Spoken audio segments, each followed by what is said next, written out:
Well, Wolf, U.S. officials tell CNN that last year, the FBI used a dossier of allegations of Russian ties to Donald Trump's campaign as part of the justification to get approval to secretly monitor Trump associate Carter Page.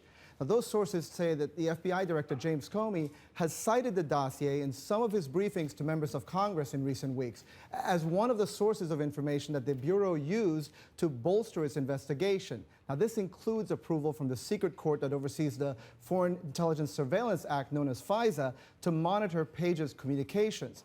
Now, to obtain permission to target Page, the FBI and the Justice Department would have to present probable cause that he was acting as an agent of a foreign power, including possibly engaging in clandestine intelligence gathering for a foreign government. Now, Comey and other top Justice Department officials would have had to sign off on that request. Last year, Page was identified by the Trump campaign as an advisor on national security matters, though it has since said that he had limited interaction with the campaign as a volunteer. Evan, how surprising is it that this was even done?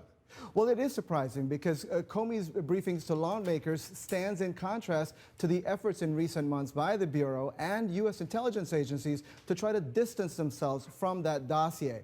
U.S. law enforcement and intelligence officials have said that U.S. investigators did their own work separate from the dossier to support the findings that Russia tried to meddle in the 2016 presidential election in favor of Donald Trump. Now, our sources say that Comey hasn't mentioned the dossier in all of these lawmaker briefings. Now, Carter Page himself would not be aware that this was going on, right? That's right. You'll recall that Page has been scrutinized before. A 2013 investigation of a Russian spy ring included descriptions of interactions that he had with one of the alleged spies. Now, Page denies that he knew they were Russian agents. And last summer, he traveled to Russia to give a speech highly critical of U.S. policy on Russia.